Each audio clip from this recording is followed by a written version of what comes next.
guys, we're going to be reacting to 162 for animated campaign of 2021. This is 2021. Like it says right there. The N-word 18. So this is the one. So let's react.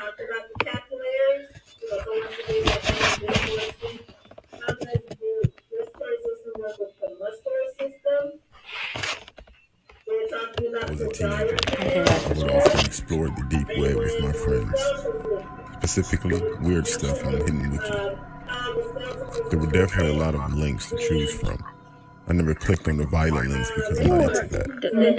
My friend Latrice told me to click on one that says new best friend.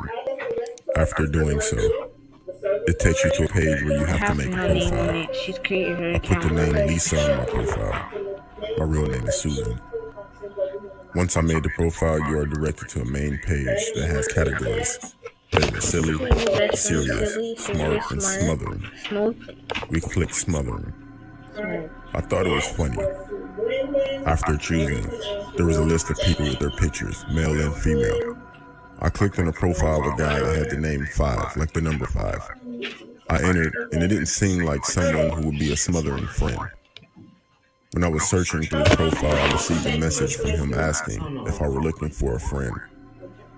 I looked at Latrice, and she laughed, but also told me to respond yes. Okay, so or if you do not want to meet anybody else the dark web, that's the first thing you do not do. Befriend people off the dark web, they're gonna go to your house, stalk you. I'm telling you, I had the dark web friend before. So we're messaging back and forth for maybe 30 minutes, and then Latrice had to go. I told him I'll be back on tomorrow, and he said okay. Maybe a week went by where I would talk to him every night. He seemed very nice, so we exchanged numbers so we could talk more. Everything seemed fine until I clicked on another profile and someone else messaged me. I started talking with this other person, but still was texting the guy. This girl is crazy. She's talking to every 5, which I knew his real name now as William. The new she's YouTube videos gonna turn out bad because everybody in the background. New guy had the name Bill in his profile. A day went by. This I'm gonna do a part 2 in the next video. Whenever you guys want to do it. Alright, because this is my new reaction channel. Yeah, let's get it. Let's move this right here.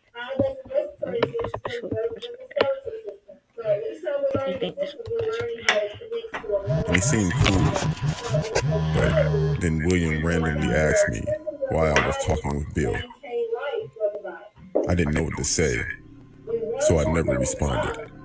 He kept texting with angry messages, so I blocked him. I didn't receive any texts, only a single message on that site. What would you do if your best friend spam your phone saying getting angry? What would you do? And it said soon. One day after school, my friend Latrice came over to have a sleepover. We got comfortable, went to my room, and did our usual of surfing through the web, being nosy. I brought up that guy. Then I received a text message that said, "Why'd you block me?"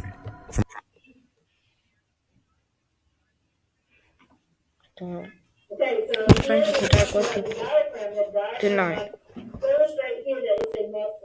You see what she had to go through? I had to go through. She had to go through the same thing.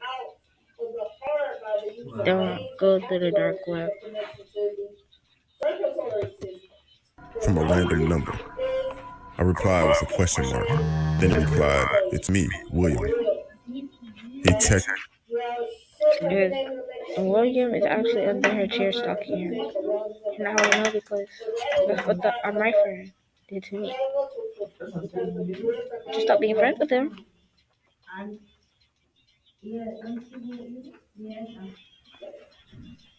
Alright. He texted me from another number after I blocked him. I told Latrice how creepy this guy is. Then Latrice stopped me from talking.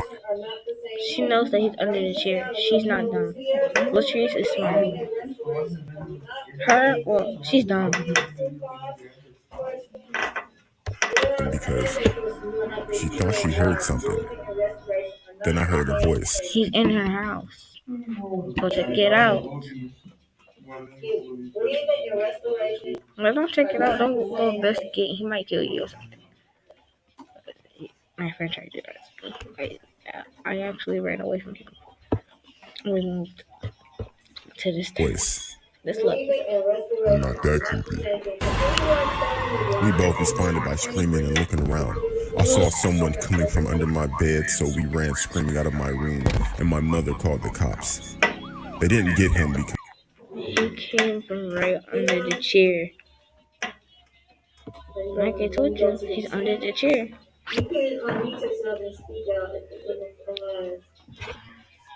Don't be friends with regular people. That's like I said. It's just you see what I have to go through. See what she has to go through. Because he left through my window, and nothing could be traced back to him. I'm starting to think that he was both of the people I was talking to. That definitely opened my eyes to the dangers of the internet. I will never visit the dark web again. Or a camera and stuff in her. He was stalking her. He was watching her every move. Every move. And she never knew this. She never knew this.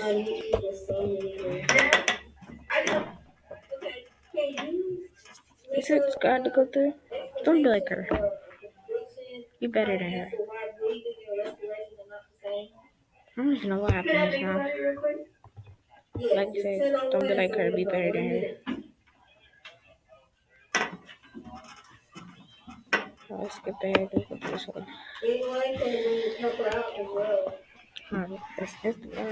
Had at the time was Facebook. However, my school was strict and blocked Facebook, so the only thing I could really do was read articles on news websites. While searching and scrolling through the internet, an article showed up. It was about an interview with a man who was discussing the truth of paranormal activity around the area I grew up in. Intrigued, I read the article and looked up the places the guy was talking about. And sure enough, I found a bunch of things. One place in particular caught my eye. It was a place about 20 minutes away from where I lived. It was known to have multiple paranormal occurrences happen on the exact same road. As soon as class ended, I texted my friends about what I found, and we all agreed on going and seeing what this road was all about Friday night. Friday night finally arrived. It was me and 4 of my friends. Right before we entered the location, I parked my car and had my friend drive, because we believed that if a guy drove, not much would happen. So she drove my car while I was sitting in the passenger seat. While switching seats, my other friends put baby powder on the top of my car, because one of my other friends read that it helps people see when ghosts touch or brush your car. It started to drizzle a bit, which bummed us out because the baby powder would be washed away. What are they drinking? As we were driving my car, we turned off the radio. And his so-called girlfriend is driving his car. Why would you let a drunk girl drive your car?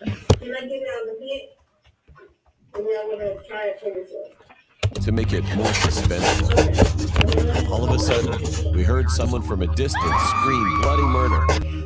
At that moment, I heard the sound of a car door trying to be opened, as if someone was aggressively trying to get into my car.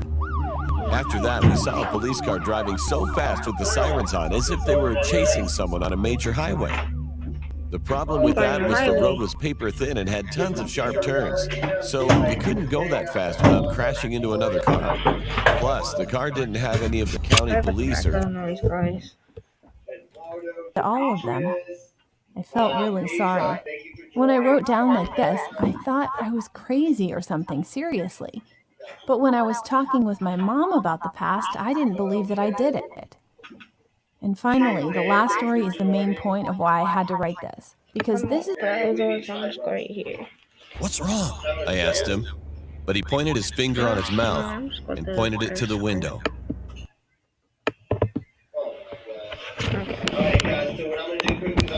Ow. Have you ever wondered what would happen if you actually sat down and talked with missionaries from the Church of Jesus Christ of Latter-day Saints? Well, so if you haven't yet, it's 10:04. I know we just did a lot of science. So if you haven't I approached her and I asked if she wanted a drink or something. She said yeah, and we drink a lot. She told me to come by her place. I hesitated at first, but soon I agreed. They're having a good time there. Wait.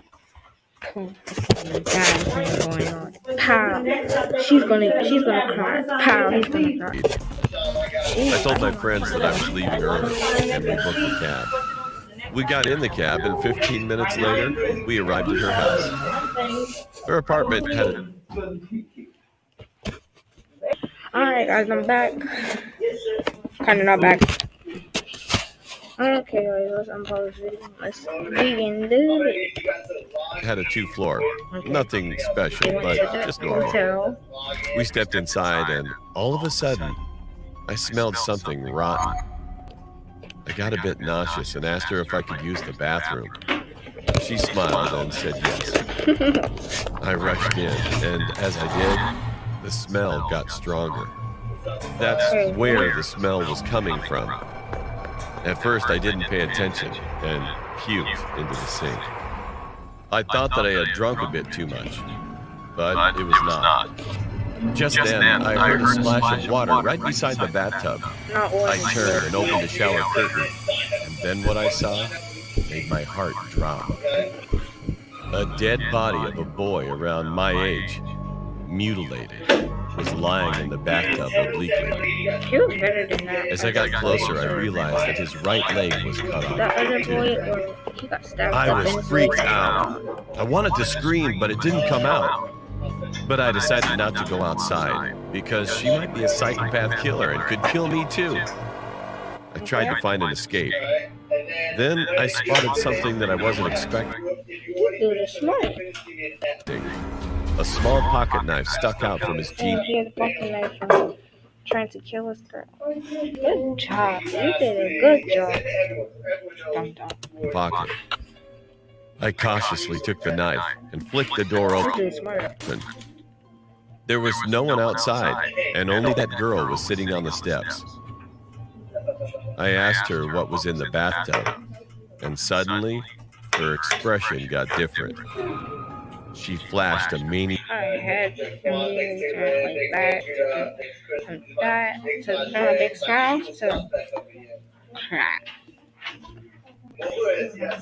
Yeah, grin. And then she took out something from her back. A knife. A knife? What is that, machete?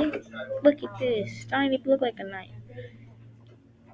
Like a whole machete. She's gonna kill him with a whole machete. This dude looking like he's confused. Like, what is she holding? All of a sudden, she lunged toward me, but I dodged it. I took out my knife and swung around. Oh, it really isn't. As soon as And you took out a little small pocket. She took out her big behind knife that she's got from the dang kitchen. she came to me and kicked her, she let out a scream as she fell to the She screamed while she fell on the ground. ground. I heard some noise upstairs, but I wasn't going to check that out. I sprinted out the door and ran 2 blocks straight without stopping, and then called the cops. The cops searched the whole house and arrested 3 people, all charged for murdering innocent. They did not murder you. They murdered another person. Why did you lock her up? young boys. And she wasn't trying to do nothing to you. She actually liked you. It is what it is, man. It is what it is. Then I took a cab back to my house. I called and told my parents about this incident. Okay, guys, I'm back. I wasn't able to sleep that night at all. And he wasn't able to sleep that night. This was the scariest I've ever experienced. She has a knife in her hand. And who knew what would have happened if I didn't find that knife? Her eyes twitching. My stepdad was totally crazy psycho. My mom used to work as a taxi driver, and she started to go out with one of her coworkers. Let's call him Larry, for the sake of the story. He seemed like a nice... Okay, so the back. Let's go back to it. Finally, they got married and had a daughter, and we will call her Ruby. But once they got married, things started to change immediately. He was not a nice guy after all. If something didn't go his way, he always ran to his mom's house. Because Why is he crying? in her mind, he was still her baby, even though he was... Is this stepfather a crybaby? Does he cry for everything? Like, dude, come on, you don't cry because she dumped you. In her mind, he was still her baby, even though he was a 50-year-old man. This man's 50 years old and she's treating him like he's 1 or 2 or 3 or 4. This man should be 2. And guys, I'm recording this in school, so don't believe anything. I'm recording this in school. He was such a mama's boy. Mom and Larry would break up and make up a lot, so that was just normal behavior. But when he got drunk, sometimes we didn't let him inside the house as he can become a violent person. Sometimes we didn't let him inside the house, behavior. But when he got drunk, sometimes we didn't let him inside the house as he can become a violent person. He'd break in by smashing a window to get in on occasion. Well, he would not hurt us, but broke things like a TV or a family member's computer, which made us terrified. The final straw was when he came into our house one day. He kidnapped Ruby and ran away for 2 days until the police arrested him and brought Ruby back home, even though Larry was her dad. Mom was literally traumatized by this incident. We decided to move out of our house. When is they gonna get their daughter back? What the hell is about? If they had a daughter of mine, they would kidnap. It's war. And it was a great idea to move away from him at a safe distance. So he had no reason to come crawling back to us. So we moved out, and as time went by, we settled into the new house. We all started school, and I always woke up extra early to shower and play video games before I went to school. But this one day, when I woke up at 4 a.m. and finished taking a shower... There is no drama what this dude is gonna do with this little girl. She got a towel over her head. Don't figure you're out doing all of that. Dumb. You don't know what's gonna happen to you. You go outside and you get kidnapped. Then that's on you, because no one's gonna help you. And that's it. Your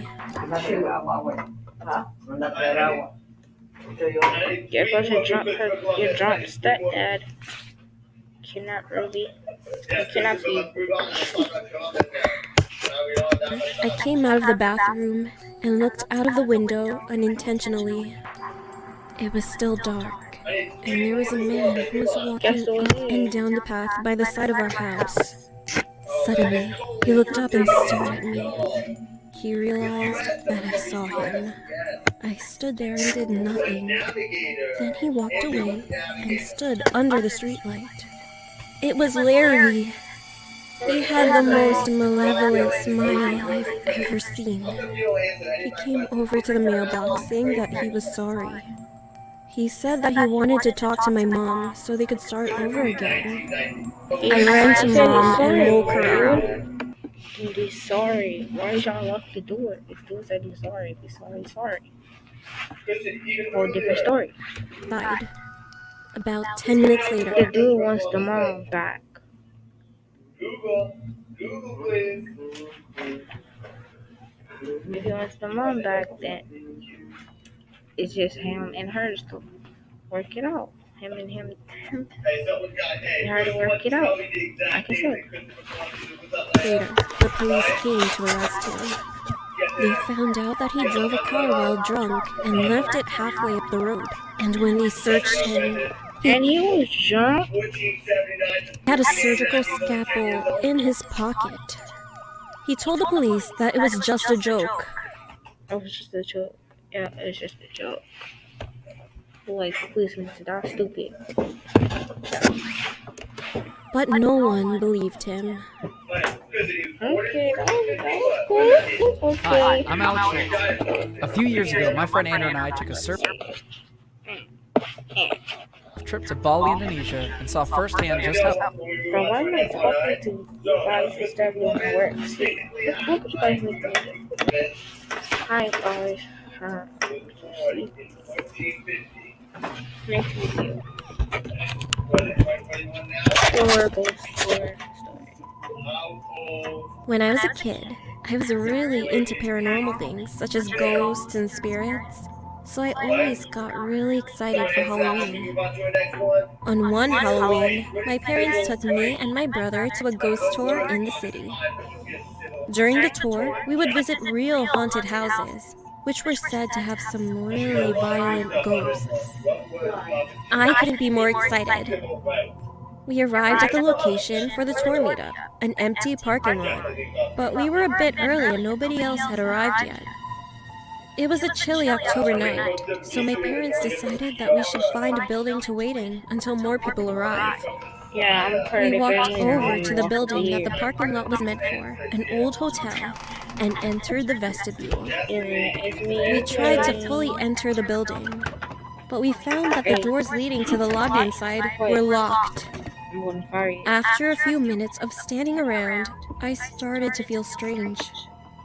A nauseous feeling had swept my stomach. Goosebumps ran up and down my arms, and a piercing feeling of being watched was stabbing, almost burning my back. Looking around, it was obvious that me and my family were the only ones inside. I'm part of their family. What a coincidence. Look at me standing in the middle of it.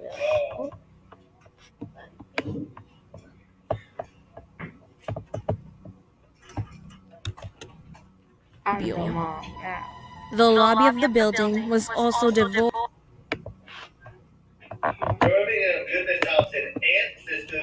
of people. Once we saw people enter the parking lot, we left, and I felt better. And after that, I was shocked to see the first place we stopped on the tour was the building my family had been waiting in. Now, this building we won't enter, because the spirit inside here is more violent than the others will encounter. The guide said, let's walk up to the place and let's get shoes. Yeah, whatever. Okay, me telling them not to go over there. In here, we have the Shadow Man. He doesn't terrorize the whole building, just the area that you enter through. He's been known to slap and scratch people coming inside. A few pictures were passed around. All of a sudden, I don't know how and why, but I recognized that an inky black figure stood against the door's windows. Its eyes were glowing white, and it had long fingers and pointed nails. It was freaky to think that I might have been targeted by the Shadow Man, but I didn't think much of it until after the tour when my family went back home. The daughter looked just like the mom, and the dad looked just like the dad. Daughter looks like the mom, and son looks like the dad. Started to complain to my mom that my back was itching and burning, so she grabbed some ointment and told me she would look at it. We thought it was just a bug bite. We had been walking around outside at night after all. When she lifted my shirt, she asked when I had scratched my back. I told her I hadn't. She took a picture on her phone and showed it to me. I was met with a long red scratch leading from my shoulder to the middle of my back. The skin on my back. That's a huge burn. Dang, girl, we didn't get scratched by. Dang. I know what you get yourself into every day, but I know what I get myself. I got fight. Yeah, I got fight everywhere. I got fight by B, Skittle. I remember last time I got bit by B, but I got bit by B when I was little. When I was 4 years old. That was 13 years